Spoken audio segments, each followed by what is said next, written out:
السلام عليكم ورحمه الله تعالى وبركاته. كي دايرين؟ لاباس عليكم؟ على خير. نتمنى من الله يلقاكم هذا الفيديو باحسن الاحوال، تكون اموركم كلها طيبه يا ربي. مرحبا بكم معايا. بالنسبه للاخوات اللي طلبوني على تفصيل ديال الجلابه، فاليوم ان شاء الله غادي ندير معكم التطبيق ونتمنى ان شاء الله انكم تستافدوا. فهنايا عندي هاد التوبه هذه جبتوا لي السيده باش نفصلوا ليها، فقلت علاش لا ندير لكم يعني درس تطبيقي في التوب نيشان، يعني بلا ما نديروا الورق او طريفات صغار ديال التوب. فهنايا غادي ندير لكم تطبيق في التوب نيشان.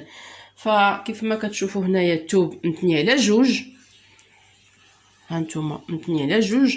هذه الحاشيه دائما الوجه ديال التوب كيكون داخل، وكنخدموا على الظهر ديال التوب، يعني على الداخل ديال التوب. تسرحوا التوب ديالكم هكذا على الطول. هانتوما كيف ما كتشوفوا كتسرحوه هكذا فوق الطبله اولا فوق اللي ما عندهاش طبله تسرحوا في الارض. المهم كتسرحوا الثوب بهذا الشكل، وكتكونوا خديتوا العبارات على السيده اولا على القفطان ديالكم، يعني كتكونوا واخدين العبارات ديالكم وضابطين العبارات ديالكم، وغادي نبداو ان شاء الله على بركه الله الطريقه ديال التفصيل.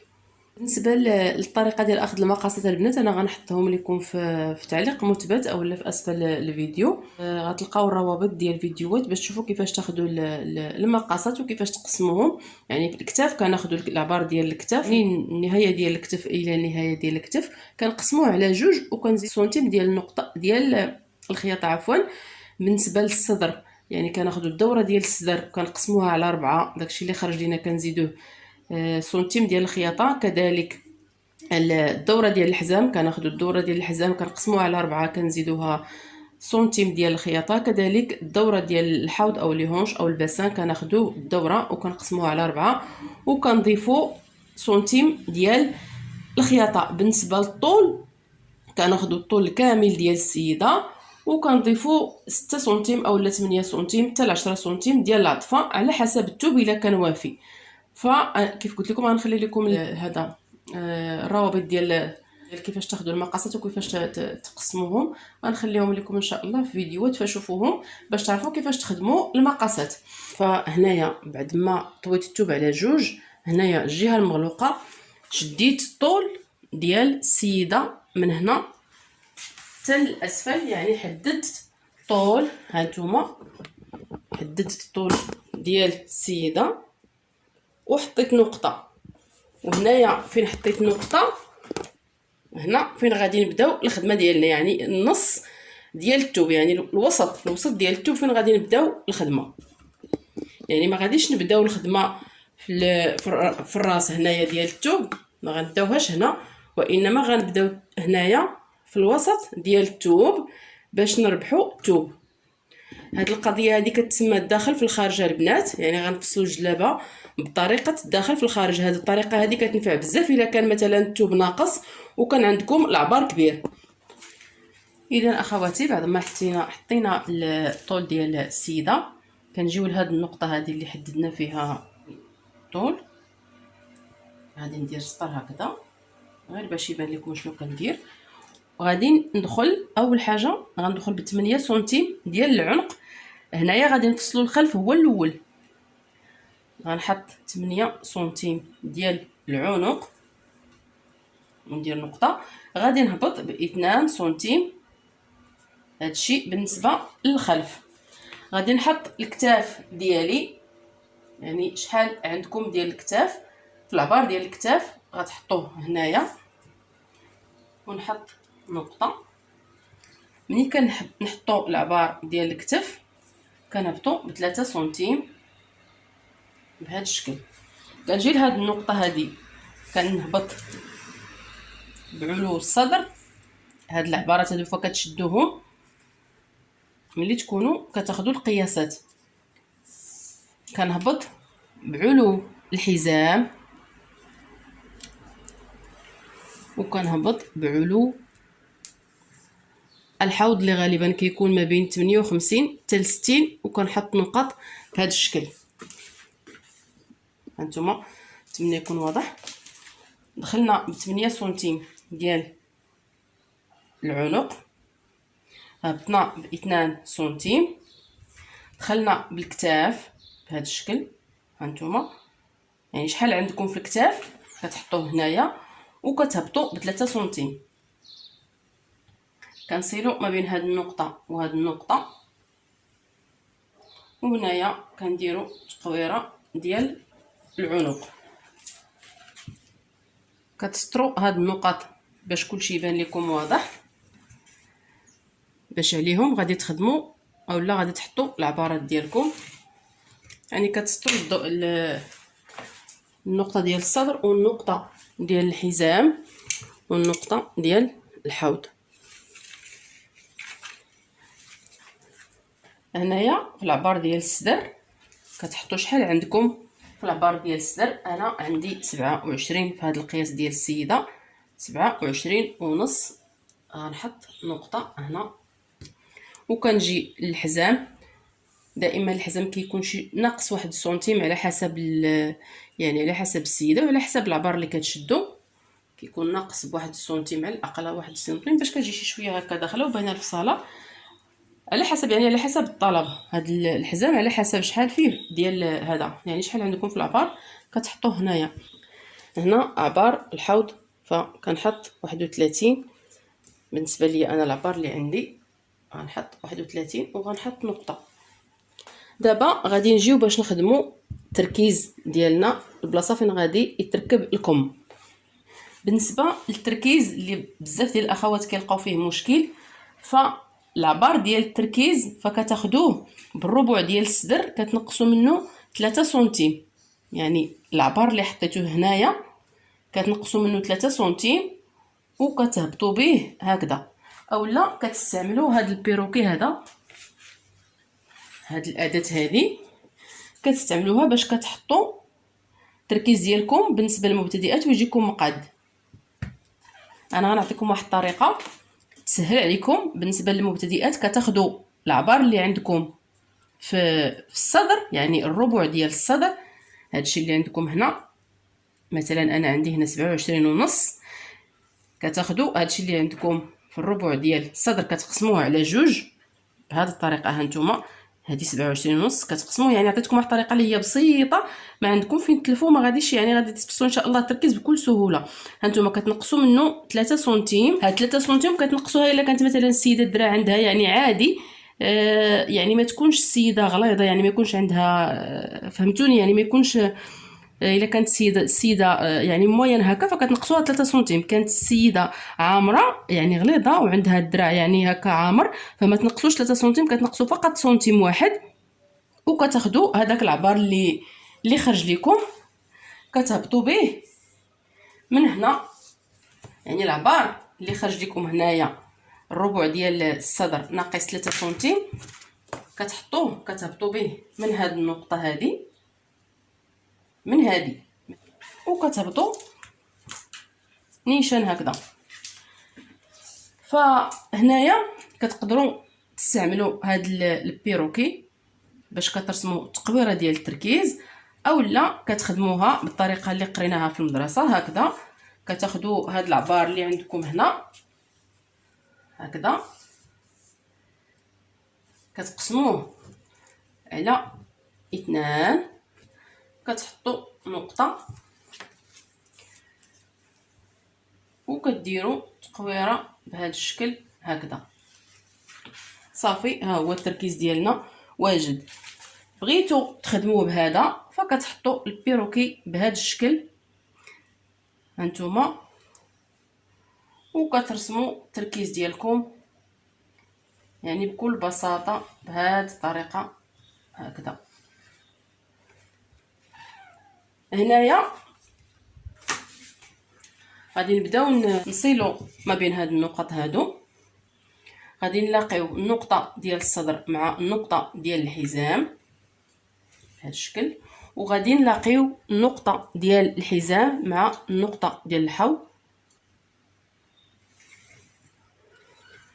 هانتوما التركيز ديالنا ها هو باين، العبار ديال الصدر ها هو، العبار ديال الحزام ها هو، العبار ديال الحوض ها هو. فغادي نهبط بالطول اللي غادي ندير. بالنسبه للجليله البنات انا درت 45 في الجليل. هانتوما غادي نمشي نيشان حتى النقطه اللي حددت فيها العبار ديال الجلال. هانتوما غنمشي بخط نيشان، وهنايا كنطلع بواحد 6 سنتيم على حسب الايفازي. هانتوما هنايا على حسب شحال ما زاد الايفازي عندكم فكتزيدوا من هاد المسافه هذه باش ما كتجيش الجلابه مجنحه. واحد الاضافه البنات باش ما تجيكمش هاد هكا مقنته يعني داخله، فكديروا هاد البيستولي، هذا كيتسمى البيستولي، كتحطوه بهذا الشكل باش ما تجيش هذيك علامه هذيك الزاويه هكذا، يعني باش يجي مقاد. فكديروا يعني كتقادوها بهذا هانتوما هكا كتجي مقاده، يعني باش ما تجيش هذا، باش ما تجيش هكا مقنته هنايا.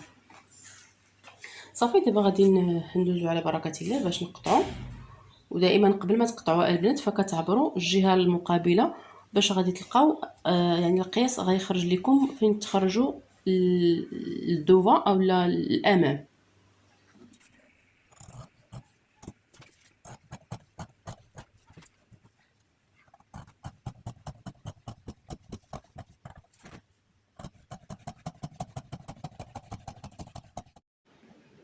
اذا بنات هنايا بعد ما قطعت الخلف ديال الجلابه كيف ما شفتوا معايا، فجريت الثوب هكذا، هذاك الطرف اللي بقى لي، وهنايا الحاشيه راها جهه الحيط البنات راه كتبان لكم فيه هذيك الكتابه، جريتها يعني ما قلبتش الثوب غير جريته، هذاك الطرف اللي كان متني جريت الثوب الفوق الطبله وسرحت عليه الخلف، يعني سرحت عليه الطرف يعني ديال الجلابه اللي فصلنا.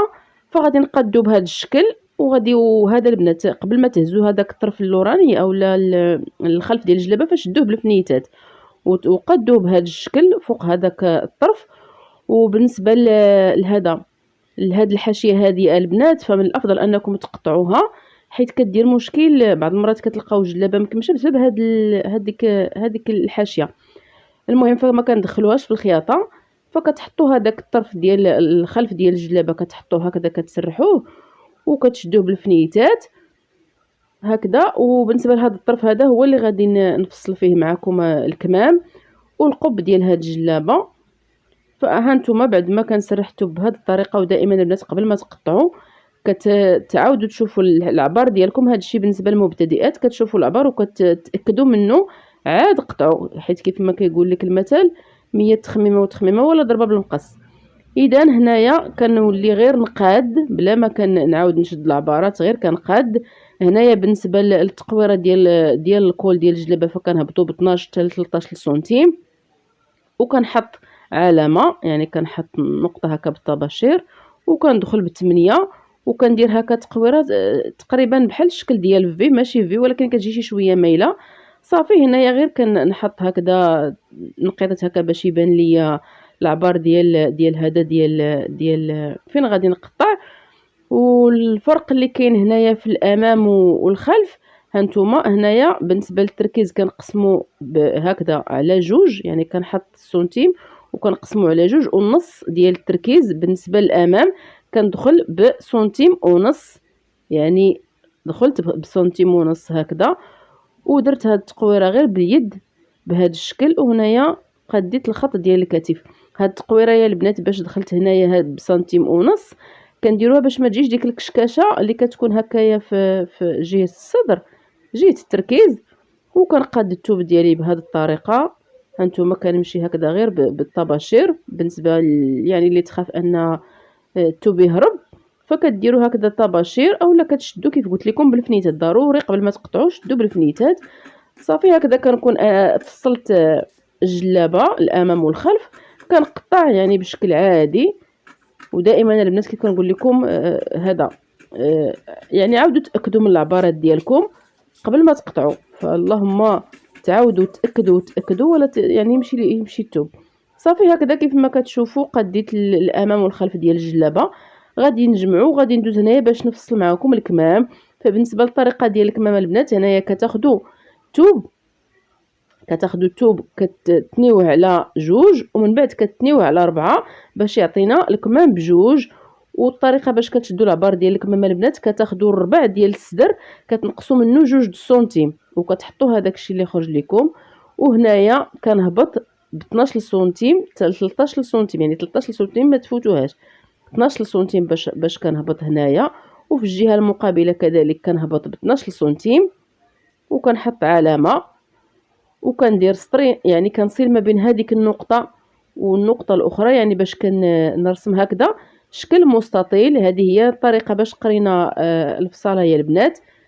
هذه هي الطريقه، يعني كتعبروا بهذا الشكل هكذا وكتصوبوا هذا هذا المستطيل. من بعد كديروا هذا الخط هكذا من القنت للقنت باش كيعطيكم بحال علامات ديال هكا ديال اكس هكذا كيجيكم الكم مضبوط ومقاد. وكاينه واحد الطريقه اخرى غادي نشاركها معكم. المهم هذه هي الطريقه باش قرينا الكم. من بعد غادي نعطيكم الطريقه اللي هي سهله وما تحتاجوش كاع ديروا هاد العبارات هكذا. المهم هنايا ها نتوما لاحظوا كناخذ من هاد النقطه لهاد النقطه كنقسم على 2 وكندير نقطه بهذا الشكل.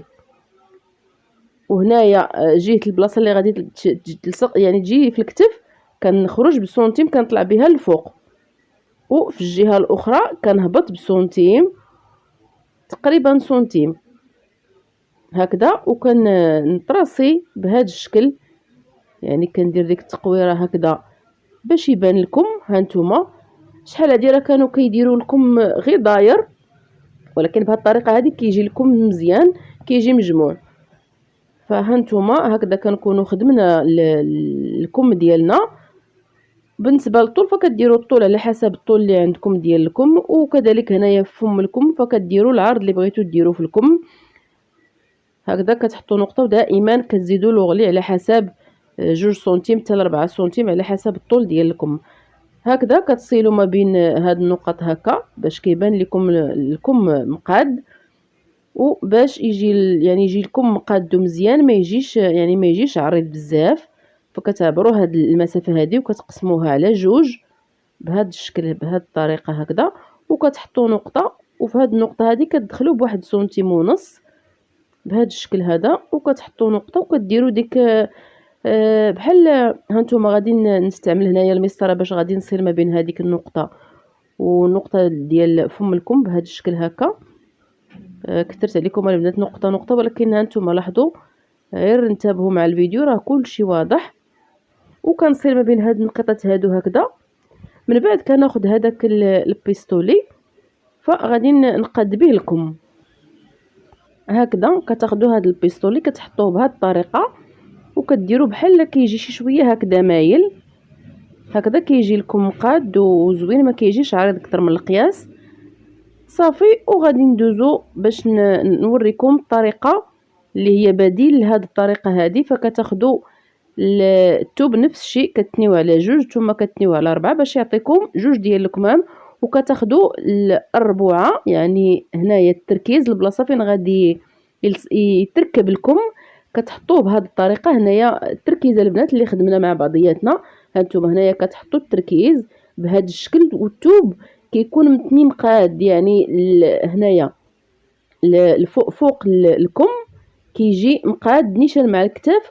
وكتحطوا التركيز بهذه الطريقه هكذا وكتراسيو بالطباشير وكتقادوا الكم، يعني كديروا نفس العمليه اللي وريتكم. يعني يجي الكم الجهه الفوقانيه اللي كتلصق يعني في الكتف فكتجي طالعه، والجهه اللي جهه الابط هنايا فراه كتجي هابطه وكتقطعوا. ولكن من الاحسن هذه الطريقه هانتوما لاحظوا معايا راه كيف ما شفتوا جا التركيز نيشان يعني جا مقاد. هانتوما يعني جا مقاد التركيز مع الكم جا نيشان ما جاش يعني الكم كبير او لا جا التركيز كبير جا نيشان. فهذه هي الطريقه البديله اللي تقدروا تخدموا بها الكم. مهم اخواتي النصيحه اللي نبغي نعطيها لكم هو يعني من الافضل انكم تعلموا طريقه باش تخدموا الكم بالقاعده ديالو كيف ما شفتوا معايا في الاول. من بعد الممارسه وفاش كتلقوا يديكم راه كتوليو تقدروا يعني تفصلوا بلا ما تحتاجوا هذوك الحسابات ودوك القياسات كاملين. فهكذا كنكون فصلت معكم الكمام. دابا غادي ندوزو باش نفصلوا القب. هنايا خديت الطرف ديال اللي بقى لي ديال الثوب، تنيتو هكذا على جوج. هذيك الجهه اللي مغلوقه اللي كتبان لكم هكا كنديروا فيها على حسب القب. الا بغيتوا القب صغير فكديروا 31 سنتيم، يعني 31 في السطح. هذا كيتسمى السطح ديال القب، كنديروا فيه 31. يعني كنطراسي هكذا على شكل مربع، كندير 31 في السطح ديال القب. في الطول ديال القب كندير 41 حتى 42. يعني 42. هذا القب اللي ولا دابا يعني كيدير قب قياس ماشي كبير، كيجي القب مزيان، يعني ما كيجيش كبير بزاف وما كيجيش صغير. كنتو غديروا القب كبير فكنزيدوا في هذه القياسات. اذا هنايا غادي نطلع ب10 سنتيم وكنحط نقطه بهذا الشكل، وكنجي الجهه المقابله كذلك كنطلع ب10 سنتيم وكنحط نقطه. هنايا كنبين لكم ان القاعده يعني كنطلعوا ب10 سنتيم. غير قبلوا على هذا الفيديو البنات، فانا اضطريت انني هكذا نعاود الصوت في المونتاج، لان كنت حاله الشراجم باش دخل يعني يدخل الضوء، وكان الصداع في الزنقه عليها اضطريت انني نعاود الفيديو هكذا في المونتاج. فهنايا كندخل ب24 وكنحط نقطه وكنجيب هذاك السطر هكذا نيشان حتى الحد ديال ديك 24. غير ركزوا يا البنات، راه هذه هي الطريقه الصحيحه ديال القب، كتحصلوا على واحد القب اللي هو مزيان. فها نتوما من بعد ما كنحدد هذيك 24 سنتيم، ها هي يعني دخلت بها من لفان ديال الثوب وحطيت نقطه باش حددت 24 سنتيم. غادي نهبط هكذا نيشان يعني الاسفل ديال القب. كتاخدوا هاد المسافه يا البنات بهذا الشكل وكتقسموها على جوج بهذه الطريقه وكتحطوا نقطه، وكذلك هاد المسافه وهاد المسافه حتى هي كتقسموها على جوج بهذا الشكل. فهنايا في جهه الخلف كتدخلوا بنص سنتيم وفي جهه الامام كتخرجوا بنص سنتيم، وهكذا كيكون القب ديالكم واجد كيف ما كتلاحظوا معايا وكتقطعوا بكل سهوله. هكذا البنات كيكون الفيديو ديالي سهله. كنتمنى لكم التوفيق، واللي عندها شي استفسار او شي تساؤل تحطوا لي في لي كومونتير ان شاء الله وغادي نجاوبكم.